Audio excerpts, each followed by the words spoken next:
The stars were quiet that Tuesday morning when everything changed. Captain Jake Morrison was drinking his coffee on the bridge of the USS Liberty, watching Earth spin slowly below them. The blue planet looked peaceful from space. White clouds drifted over green continents and deep blue oceans. Jake had seen this view 1,000 times, but it never got old. "Captain, we're getting something strange on the long-range sensors," said Lieutenant Lisa Brooks from her station. She was frowning at her screen, pushing buttons to get a clearer reading. Jake set down his coffee cup and walked over to look.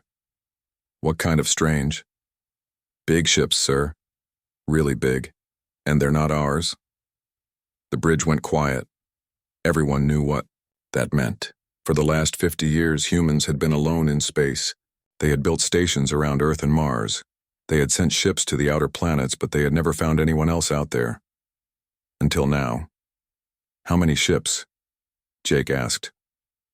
Lisa counted the dots on her screen. 12 large ones, maybe 30 smaller ones. They're coming from outside the solar system. Jake felt his heart beat faster. This was first contact, the moment humans had dreamed about for centuries. Were these visitors friendly? Did they come in peace? He was about to find out. "Send a message to Earth Defense Command," Jake ordered. "Tell them we have visitors." Admiral Kevin Hayes was in his office when the call came in. He had been reading reports about new fighter designs when his aide rushed in with the news. Within minutes, Hayes was in the command center, watching the alien fleet approach on the main screen. "How long until they reach Earth?" Hayes asked. 6 hours, sir," replied Commander Rick Palmer, his tactical officer. Rick was young but smart. He had studied every space battle in human history, even though most of them were just training exercises. Hayes nodded. "Get me a channel to all Earth Defense Fleet ships. Every captain needs to hear this." The fleet was small compared to what was coming toward them. Earth had 24 destroyers, 8 cruisers, and 2 battleships. The ships were good, but they were built to fight other humans, not aliens with unknown technology. "This is Admiral Hayes to all ships," he said into the microphone. "We have first contact with an alien species. I want all ships ready for anything. We don't know if they're friendly or not, but we're going to be ready either way." The alien fleet stopped just outside the asteroid belt. For 2 hours, nothing happened. Then the message came. It appeared on every screen in the solar system at the same time. The voice was cold and electronic, speaking perfect English. "People of Earth, I'm Ambassador Kethvar of the Zephyrian Empire. Your species will now join our empire. You will follow our laws. You will serve our purposes. This is not a request." Jake stared at his screen in shock. This was not how first contact was supposed to go. Where were the peaceful greetings? Where was the talk of friendship between species? The alien voice continued. "You have 1 day to surrender your weapons and your government. If you refuse, we will take your world by force. We have done this to 100 other species. None have refused us." The message ended. The bridge of the USS Liberty was silent for a long moment. "Well," said Lisa quietly, "that could have gone better." Jake almost smiled despite everything. Lisa always knew how to break tension with a simple comment. But this was serious. Earth was being threatened by an alien empire that claimed to have conquered 100 other worlds. On Earth, the leaders were meeting an emergency session. President Carter Williams sat at the head of a long table, looking at the faces of generals, admirals, and scientists. Everyone was talking at once. "We need to negotiate," said one diplomat. "Maybe we can work out some kind of deal." "With what?" snapped General Chris Thompson. "They're not asking for trade agreements. They want total surrender." Dr. Kate Sullivan, the head of xenobiology research, had been studying the alien message. "Their language patterns suggest a very rigid society," she said. "They probably can't understand why anyone would refuse their offer." Admiral Hayes joined the meeting by video link from his command ship. "Mr. President, my fleet is ready, but we're outnumbered at least 3-1, maybe more. Their ships are bigger than ours." President Williams looked tired. He had been in office for 6 years and had dealt with many crises. But nothing like this. "What are our options?" Fight or surrender, said General Thompson simply. Those are the only choices they gave us. If we fight, millions could die, said the diplomat. If we surrender, we become slaves, Thompson replied. And from what they said, they've done this before, 100 times. The room fell quiet. Everyone knew the choice was impossible. Fight against superior technology and probably lose, or give up freedom forever. President Williams made the decision that would change human history. Send a message to the aliens, he said. Tell them we refuse their terms. Tell them Earth will never surrender to tyrants. The response came quickly. You have made your choice, said Ambassador Kethvar's cold voice. We will demonstrate our power now. On the edge of the solar system, a bright flash appeared. When it faded, the human research station Galileo was gone. 300 scientists and workers had been vaporized in an instant. The alien voice spoke again. That was a warning.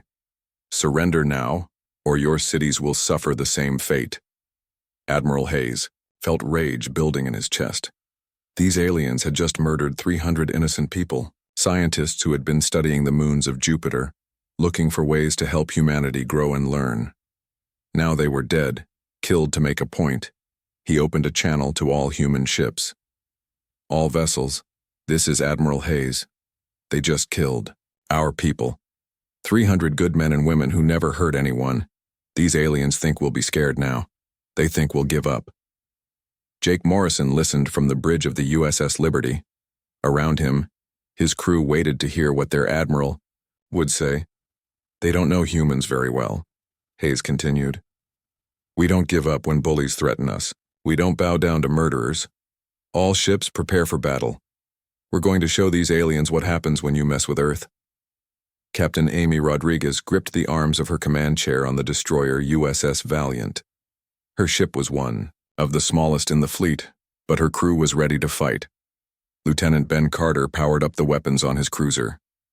The alien ships were bigger and probably stronger, but his crew knew their job. All across the human fleet, similar scenes played out. Captains called their crews to battle stations. Engineers pushed reactors to full power. Gunners loaded their weapons. Medical teams prepared for casualties. The aliens had expected easy surrender. They had seen it happen 100 times before. But they had never met humans. Admiral Hayes gave the order that started everything. All ships, attack formation, target their largest vessels. Let's go save our world. The human fleet moved forward, accelerating toward an enemy that outnumbered them 3-1. The aliens watched in confusion as the primitive ships charged directly at their superior forces. This was not how civilized species fought wars. This was madness. But Jake Morrison, looking out at the stars where his friends had died, thought it made perfect sense. Someone had to stand up to bullies. Someone had to fight for freedom. Today, that someone was humanity. Commander Rick Palmer pushed his fighter to maximum speed as he led the first wave toward the alien fleet. His ship was called the Boston Fury, and right now he felt every bit as angry as the name suggested. The aliens had killed 300 innocent people.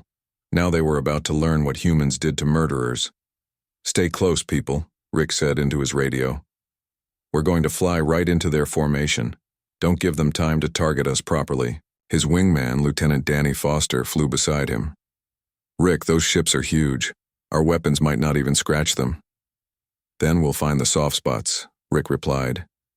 Every ship has weak points. We just have to get close enough to hit them. The alien fleet was arranged in a perfect formation, like they were on parade. Big ships in the center, smaller ones protecting them. It looked very organized and civilized. Rick had studied military history in school. He knew that sometimes the most organized armies were also the most brittle. There, he pointed at his screen. See those gaps between their shields? That's where we're going. What Rick was planning had never been done before. Human fighters were designed to fight at long range, firing missiles from safe distances. But safe distances meant the aliens could shoot back with their bigger guns. Rick had a different idea. The first alien weapons lit up the space around them, beams of energy that could melt through ship armor like butter. But the beams were aimed at where human fighters should be, not where they actually were. Rick dove his ship between two alien cruisers so close he could see details on their hulls. Strange symbols that might have been writing, gun ports that tracked his movement but couldn't turn fast enough to follow him. "Now!" Rick shouted, and fired everything he had at the joint where the alien's weapon mount connected to the hull. The explosion was beautiful and terrible. The alien gun tumbled away into space, trailing atmosphere and debris. Rick had found a weak spot. "All fighters copy that attack pattern," he ordered. "Get in close and hit their weapon mounts." Behind the fighters came the bigger ships. Captain Amy Rodriguez commanded the destroyer USS Valiant. Her ship was small compared to the alien vessels, but it was fast and tough. Amy had grown up in a rough neighborhood in Detroit. She learned early that sometimes you had to hit bullies harder than they hit you, even if they were bigger. The same rule applied in space. "Helm, take us straight at that cruiser," she ordered. "All weapons, continuous fire on their forward shields." "Captain, they're returning fire," reported her tactical officer. "Their weapons are much more powerful than ours." "I know," Amy said. "But power isn't everything. Navigation. Are you ready for the Rodriguez Special?" The Rodriguez Special was something Amy had invented during training exercises. Instead of trying to outfight a superior enemy, you used your ship as a weapon itself. The alien cruiser was firing everything it had at the Valiant. Energy beams scorched the human ship's armor and melted through outer hull plates. Alarms rang throughout the destroyer as systems overloaded and failed. "Hold course," Amy ordered as her ship shook around her. "Engineering. Give me everything. The reactor has." "Captain, if we push the engines any harder, they might explode," warned Chief Engineer Bob Miller. "Better our engines than their guns," Amy replied. The Valiant accelerated directly toward the alien ship. At the last second, Amy ordered a course change that sent her destroyer scraping along the alien cruiser's hull. The reinforced bow of the human ship punched through the aliens' shields and carved a deep gouge in their armor. Both ships spun away from each other, damaged but still fighting.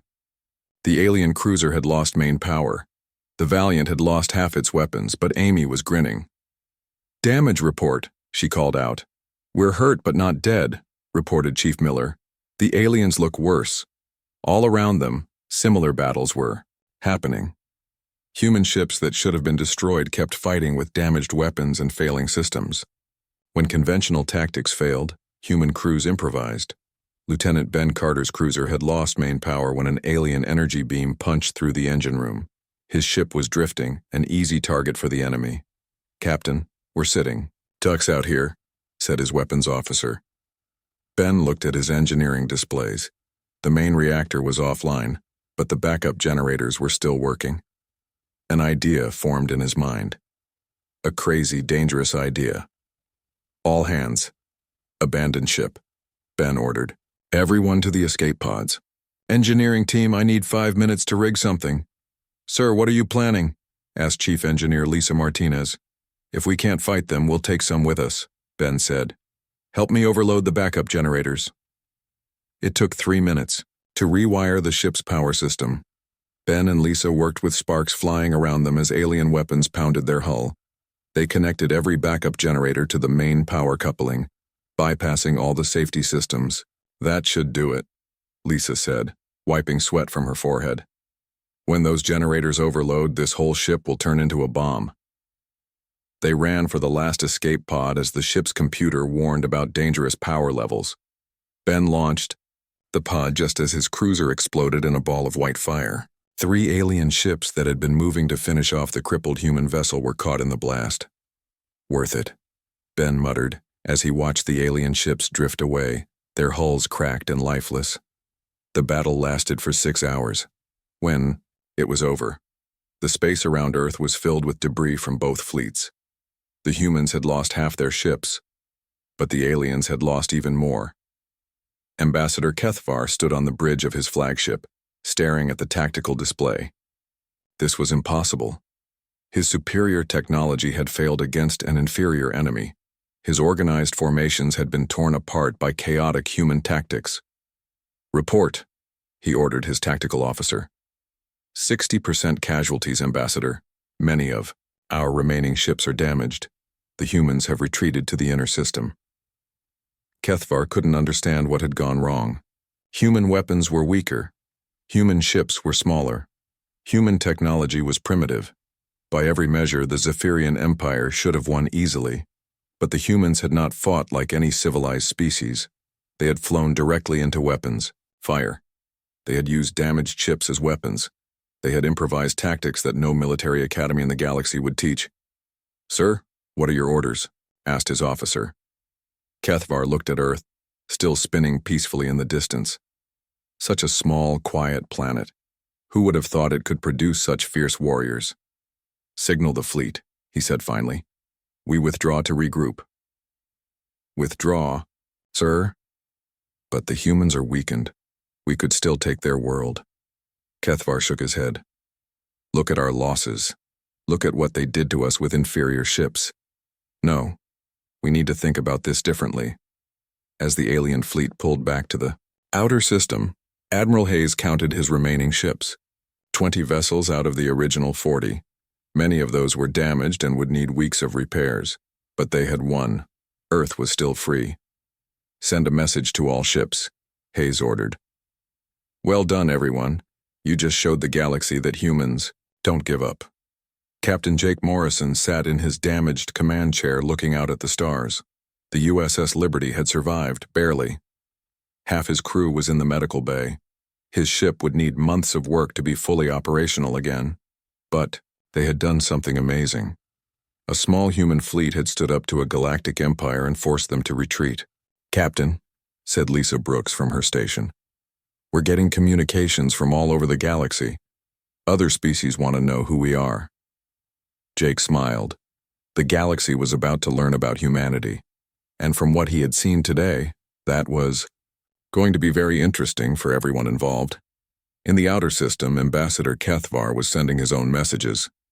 To the Galactic Council, to other member species of the Zephyrian Empire. His message was simple but troubling. "We have encountered a new species called humans. They do not fight according to accepted standards of galactic warfare. They are unpredictable and extremely dangerous. Recommend caution in all future contact." The message spread through galactic communication networks faster than light. On 1,000 worlds, alien leaders read about the species that had made the mighty Zephyrian Empire retreat. Most didn't believe it at first. The Zephyrians had conquered over 100 worlds. They had the most advanced military in the galaxy. How could primitives from a backwater system defeat them?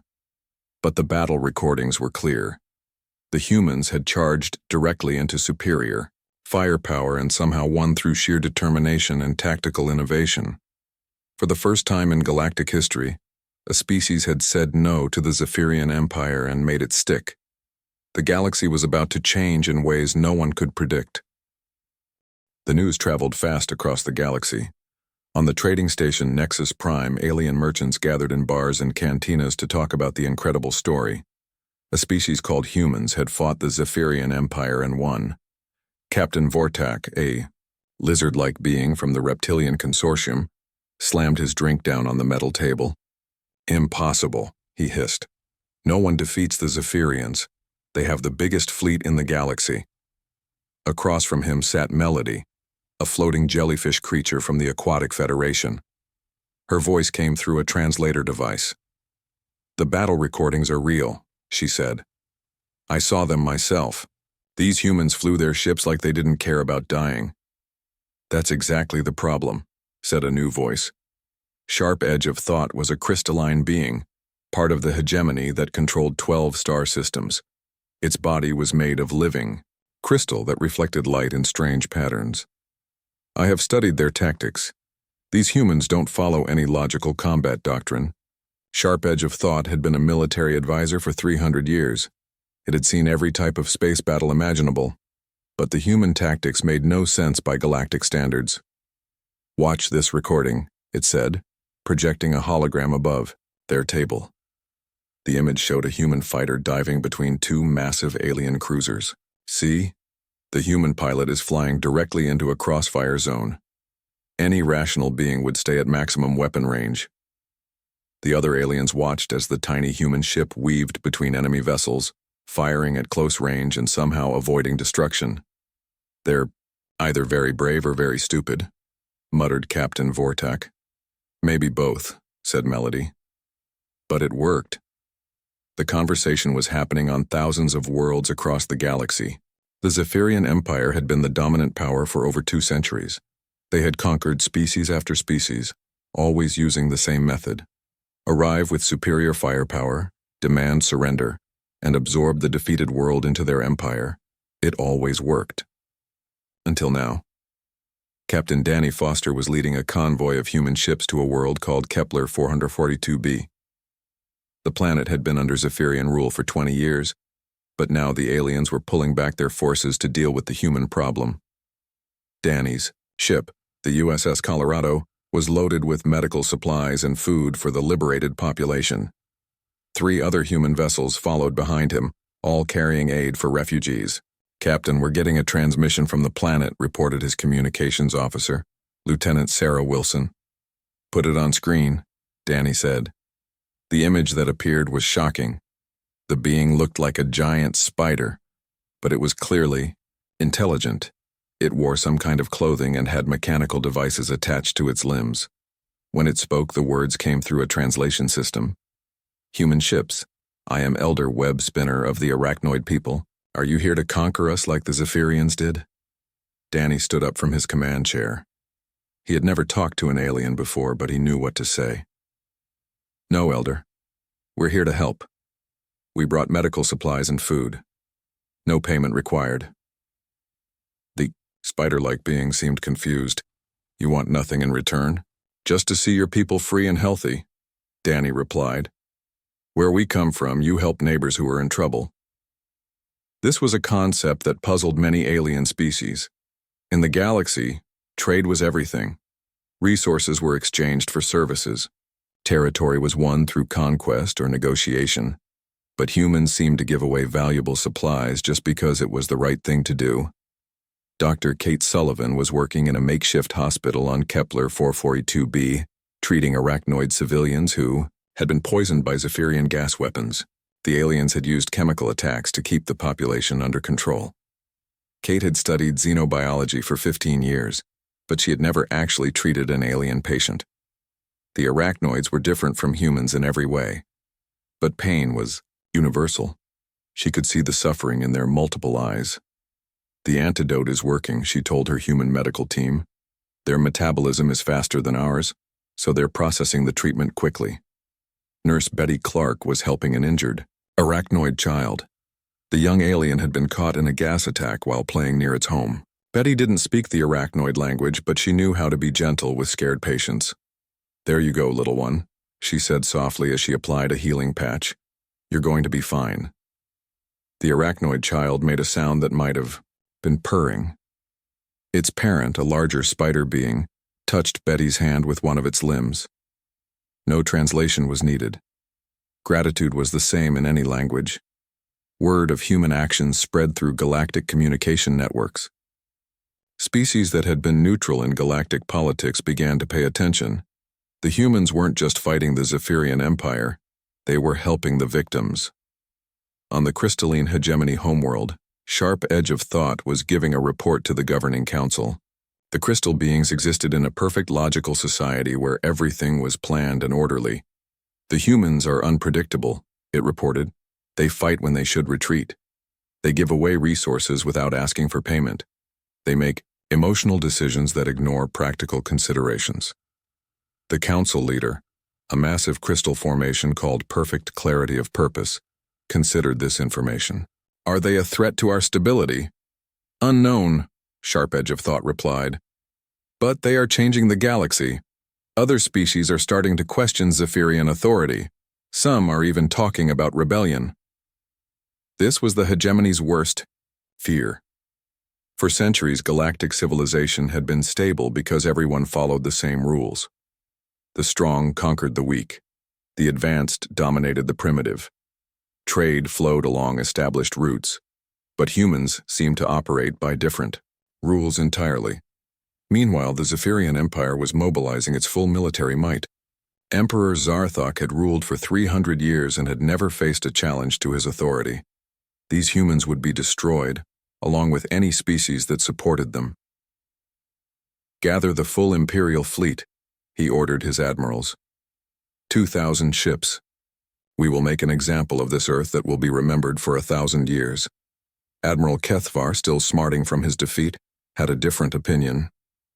Your Majesty, perhaps we should try negotiation first. The humans are more dangerous than they appear. Emperor Zarthok's eyes glowed with anger. Negotiation? I do not negotiate with primitives. They will submit or they will die. There is no third option, but across the galaxy, a third option was emerging. On dozens of worlds, alien populations were learning about the species that had stood up to their oppressors. Hope was spreading like wildfire. On the water world of Aquatica, the dolphin-like, beings of the Federation were debating whether to break their trade agreements with the Zephyrian Empire. The humans had shown that resistance was possible. In the asteroid mines of the Vorten Nebula, slave workers were whispering about the day when liberators might come. The humans had freed the arachnoids. Maybe other species could be freed too. Captain Jake Morrison was reading intelligence reports on his repaired ship, the USS Liberty. Human scout ships had been exploring the galaxy, learning about the civilization they had stumbled into. It's bigger than we thought, he told Admiral Hayes during a secure video call. The Zephyrian Empire controls over 100 worlds, but there are hundreds of other species that are neutral or opposed to them. What's their biggest weakness? Hayes asked. Jake smiled. They depend on fear. For centuries, no one has stood up to them because everyone believed they were unbeatable. But we beat them once. If we can do it again, other species might join us. The Admiral nodded. Intelligence suggests they're gathering a massive fleet, maybe 2,000 ships. Then we better start gathering allies, Jake replied, because 40 human ships aren't going to be enough this time. The call ended, and Jake stared out at the stars. Somewhere out there, alien beings were making the same choice humans had made. Fight for freedom or accept slavery. He hoped they would choose to fight, because humanity was about to face the largest military force in galactic history, and they would need all the help they could get. On Nexus Prime, the alien merchants were still debating the human phenomenon when new information arrived. The Zephyrian Empire was calling up its reserve fleets. Every available warship was being ordered to Earth. It's going to be a massacre, whispered Captain Vortok. The humans can't fight 2,000 ships. But Melody, the jellyfish being, had a different thought. Maybe they won't have to fight alone. She was thinking about the arachnoids, who were now free because of human sacrifice. She was thinking about the medical supplies the humans had given away without asking for payment. She was thinking about Dr. Kate Sullivan, who had worked for days without rest to heal alien patients. For the first time in galactic history, a species had fought not for conquest or resources, but for the freedom of others. Maybe it was time for others to return the favor. The Galactic Council had not held an emergency session in over 50 years. The massive space station called Harmony Station orbited a neutral star far from any claimed territory. Representatives from 300 species gathered in the Grady Assembly Hall to discuss the human problem. Ambassador Helen Martinez walked into the hall wearing a simple blue uniform. She was the first human ever to set foot on Harmony Station. Around her, hundreds of alien beings stared with curiosity and suspicion. The council chamber was enormous, with seats arranged in circles rising up toward a domed ceiling. Helen had studied pictures of this place, but seeing it in person was overwhelming. Beings of every imaginable shape and size filled the seats. Gas clouds that sparkled with intelligence, crystalline formations that sang in harmony, creatures that looked like walking trees, and others that seemed to be made of living metal. At the center of the chamber sat the council moderator, an ancient being called the Adjudicator. It was older than any species recorded history, and its job was to keep peace between the different galactic civilizations. Ambassador Martinez of Earth, the Adjudicator spoke in a voice like rustling leaves. You stand before this council accused of violating galactic law Your species has attacked the sovereign territory of the Zephyrian Empire without provocation. Helen stepped forward to the speaking platform. She had practiced this speech 100 times, but her heart was still beating fast. The fate of humanity might depend on what she said in the next few minutes. Honored council members, she began, my species stands accused of attacking without cause, but I ask you to consider the real cause of this conflict. She gestured, and a holographic display appeared above the chamber. It showed the research station Galileo, peaceful and quiet, before the Zephyrian attack that had killed 300 innocent scientists. The Zephyrian Empire arrived at our world and demanded total surrender. When we asked for time to consider their terms, they murdered 300 of our people as a demonstration. We did not start this war. We only finished what they began. Murmurs rippled through the assembly. Some species supported the Zephyrian Empire because it brought stability to the galaxy. Others had suffered under Zephyrian rule and secretly hoped for change. The Vorthan representative spoke next. Whispers in Void was a being made of swirling gas, contained in a force field suit that let it interact with solid matter. The human speaks of murder, but ignores the greater truth. Galactic civilization has been stable for centuries because we follow established protocols. The strong rule the weak. The advanced guide the primitive. Your species threatens this order by refusing to acknowledge Zephyrian superiority. Helen had expected this argument.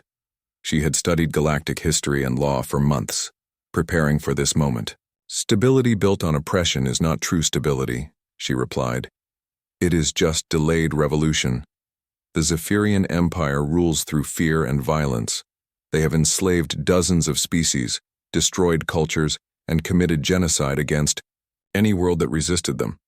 If that is your idea of stability, then maybe it's time for change. The chamber erupted in angry voices. Some aliens supported Helen's words, while others shouted that humans were dangerous revolutionaries who would destroy galactic civilization. The adjudicator called for silence, with a sound like thunder. When the chamber was quiet again, it spoke, directly to Helen. You claim the Zephyrians are guilty of crimes. Do you have evidence? This was the moment Helen had been waiting for. Yes, I do. General Chris Thompson had arrived at Harmony Station 3 days earlier with a team of human intelligence specialists. They had spent months gathering evidence of Zephyrian war crimes, using spy satellites and undercover agents to document the Empire's activities on occupied worlds. The evidence was displayed for all to see. Concentration camps where alien civilians were used for medical experiments. Slave labor facilities where children worked in dangerous mines. Mass graves from the populations that had resisted too strongly. The chamber fell silent as the recordings played. Some of the alien representatives had suspected the Zephyrians were cruel, but seeing the evidence was different from suspecting. An arachnoid representative spoke up. Elder Webspinner had come to Harmony Station to tell the council about human aid to his people. The evidence is true, he said. My people suffered under Zephyrian rule for 20 years. They used poison gas against our children. They forced our workers to mine radioactive materials without protection. When the humans came, they brought medicine and food. They asked for nothing in return. More voices joined in.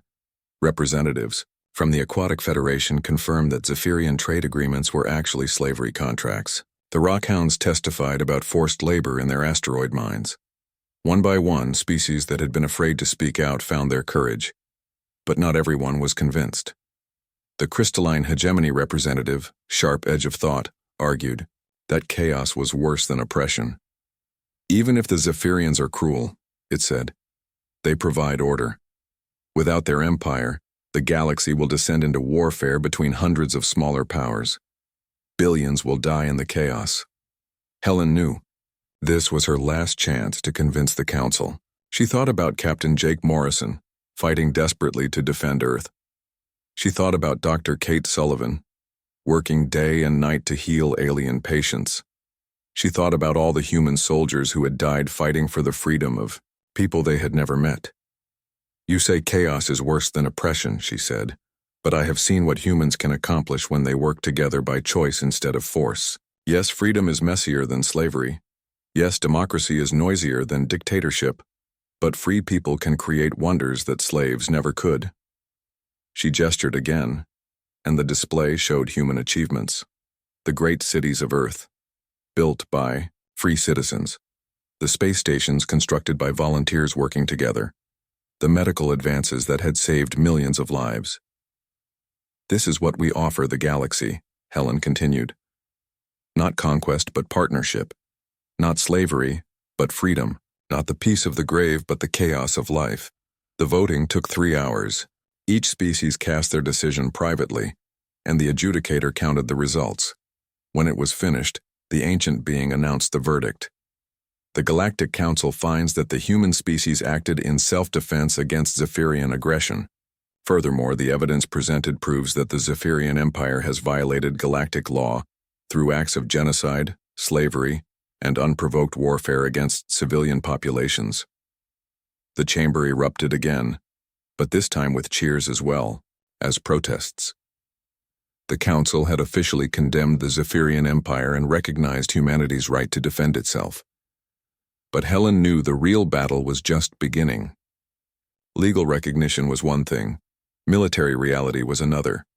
Emperor Zarthok received the Council's decision with cold fury.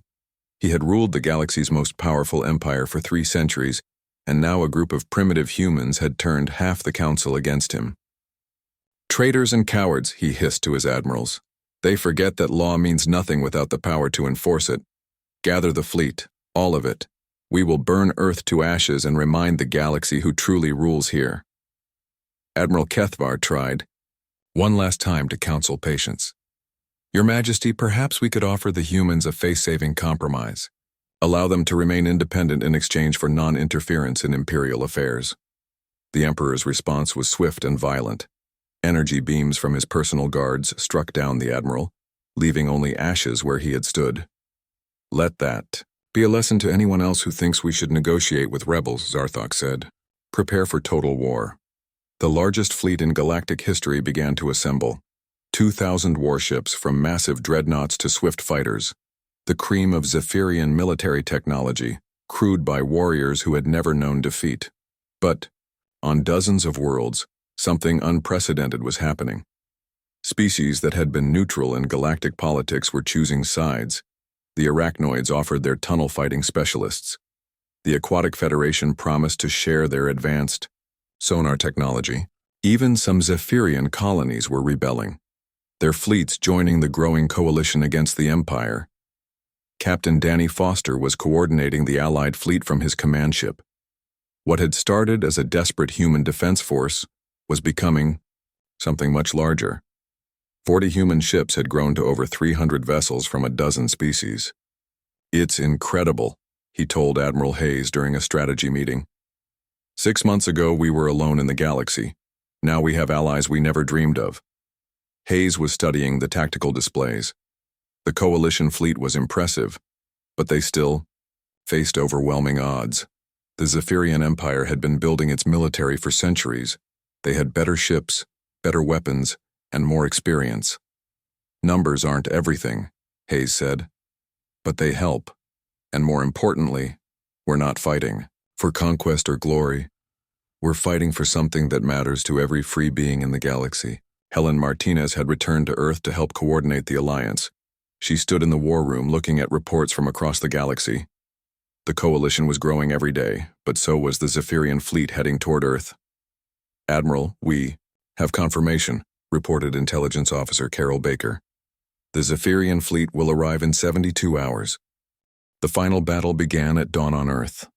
Admiral Frank Roberts stood on the bridge of his flagship, the USS Constitution, watching the largest enemy fleet in galactic history approach the solar system. 2,000 Zephyrian warships stretched across space like a metal storm cloud, ready to destroy everything humans had built. But Frank was not watching alone. On his tactical display, he could see the coalition fleet that had gathered to defend Earth. 300 ships from 15 different species, all united by a simple idea. Freedom was worth fighting for. Admiral, we're receiving a transmission from the Zephyrian fleet, reported his communications officer. Put it on screen, Frank ordered. Emperor Zarthok appeared on the main display, his reptilian features twisted with anger. Humans of Earth, you have defied the natural order of the galaxy. You have turned civilized species against their rightful rulers. For this crime, your world will be destroyed and your species will be extinct by sunset. Frank stood up from his command chair. He was 62 years old and had been fighting for his country since he was 18.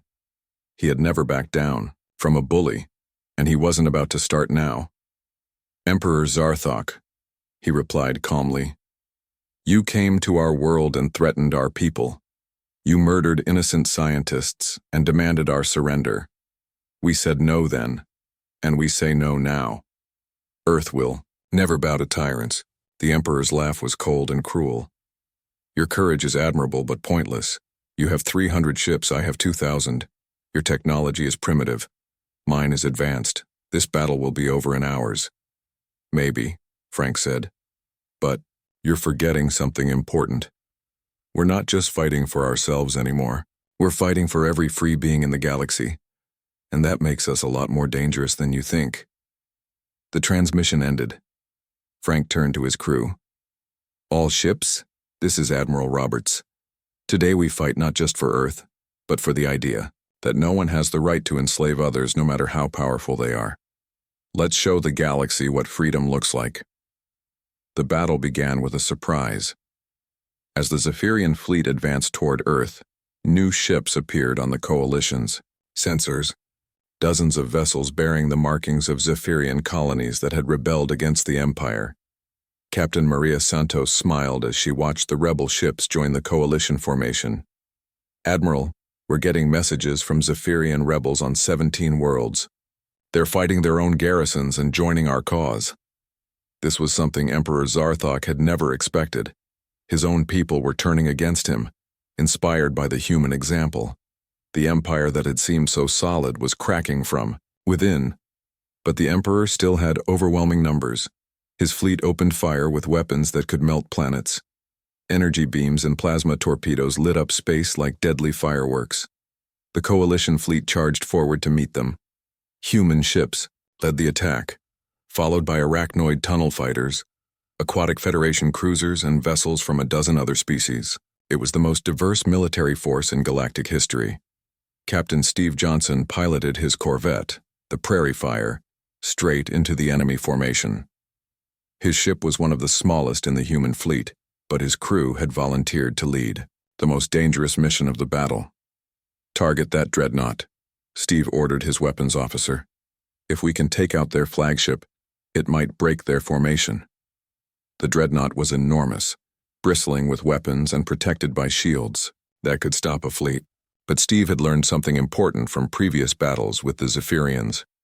Their ships were designed to fight at long range against civilized enemies. They weren't prepared for humans who didn't follow the rules. The BattleHFY dove under the dreadnought's main guns, too close for the big weapons to target effectively. Steve's crew fired everything they had at the ship's shield generators, trying to find a weak point. Hull breach on the enemy ship, reported his tactical officer. Their port shield is down. All fighters, concentrate fire on that breach, Steve broadcast to the human fighter squadron. Let's open them up for the big guns. What happened next became legend throughout the galaxy. 20 human fighters dove through the hole in the dreadnought's shields and began attacking from inside the protective barrier. It was completely insane by galactic military standards, but it worked. The massive Zephyrian ship shuddered as explosions rippled along its hull. Internal fires spread through its corridors. The mighty dreadnought, pride of the Imperial fleet, began to drift helplessly as its systems failed. But victory came at a cost. The BattleHFY had taken too much damage in its attack run. Steve's ship was breaking apart around him. All crew to escape pods, he ordered. I'll stay and make sure we take some more of them with us. Captain, the escape pods are damaged, reported Chief Engineer Mike Davis. We can't abandon ship. Steve looked around his bridge at the crew who had followed him into this hopeless battle. Good people who had families back on Earth. They deserved better than to die in the cold vacuum of space. But sometimes heroes don't get to choose their endings. Then we go out fighting, Steve said quietly. Set collision course for that cruiser, full power to engines. The Prairie Fire's final act was to ram into a Zephyrian cruiser at maximum speed. Both ships exploded in a ball of fire that was visible from Earth. But their sacrifice opened a gap in the enemy formation that allowed larger coalition ships to break through. Similar acts of courage were happening throughout the battle. An arachnoid tunnel fighter used its ship's drilling equipment to bore through the hull of an enemy destroyer. Aquatic Federation vessels moved in schools, their sonar guiding missiles with impossible accuracy. Even the peaceful rockhounds had converted mining ships into massive bombs that they flew directly into enemy capital ships. Emperor Zarthok watched from his command vessel as his perfect formations dissolved into chaos. This was not how galactic warfare was supposed to work. Enemies were meant to fight at respectful distances following established protocols. They were not supposed to use their ships as weapons themselves. "Report," he demanded of his tactical officer. "Heavy casualties, my lord. The enemy is using unconventional tactics that our doctrine doesn't account for. They're willing to sacrifice themselves to destroy our larger vessels." The Emperor's rage burned like a star-going supernova. How dare these primitives challenge his authority? How dare they inspire his own subjects to rebellion? "All ships target their homeworld," he ordered. "If we cannot defeat their fleet, we will destroy their civilization." The largest Zephyrian weapons turned toward Earth. Planet-killing beams that could burn continents began to charge up for a devastating attack. But Admiral Roberts had anticipated this move. "All ships protect Earth, maximum speed to intercept those dreadnoughts." What followed was the most desperate phase of the battle. Coalition ships threw themselves between the enemy weapons and Earth, absorbing planet-killer beams that should have ended human civilization. The arachnoid ship Web of Stars took a direct hit from a dreadnought's main gun. The vessel split in half, but its crew kept fighting from both sections until the ship finally exploded. The Aquatic Federation cruiser Deep Current rammed itself into a Zephyrian battleship's weapon mount, preventing it from firing at Earth. Both ships were destroyed in the collision. Captain Lisa Brooks, now commanding the destroyer USS Defiant, found herself facing 3 enemy cruisers alone. Her ship was outgunned and outmanned, but she had something the Zephyrians didn't understand. "This is Captain Brooks to all coalition ships," she broadcast. "They want to destroy our world? They want to kill our families? Well, they're going to have to go through us first." The Defiant charged directly into the enemy formation, its guns blazing. Lisa's crew fought like their lives depended on it, because they did. Earth survival hung in the balance. The battle raged for 8 hours. When it was over, space around Earth was filled with the wreckage of both fleets. The coalition had lost half its ships, but the Zephyrian Empire had lost even more. Emperor Zarthok found himself in command of barely 300 surviving vessels. His mighty empire, built over centuries of conquest, lay in ruins. Worse, reports were coming in of rebellions on dozens of worlds. The humans had started something that could not be stopped. "My lord," his remaining admiral reported, "the enemy is preparing another attack. What are your orders?" Zarthok looked at the tactical display. The humans and their allies were battered but not broken. They had proved something that he had never believed possible. Sometimes the strong could be defeated by the determined. "Signal the fleet," he said finally. "We withdraw." "My lord, you heard me. We withdraw. This war is over." The surrender came, not as a formal ceremony, but as a simple recognition of reality. The Zephyrian Empire could not defeat an enemy that refused to be defeated. Their military might meant nothing against people who were willing to die for their freedom. Admiral Roberts watched the enemy fleet retreat to the edge of the solar system. Earth was safe, but more importantly, the galaxy was free. The Zephyrian Empire was dissolving as world after world declared independence. "Admiral, we're receiving messages from across the galaxy," reported Captain Jake Morrison. "Dozens of species are asking to join our alliance." Frank smiled tiredly. The battle was won, but the real work was just beginning.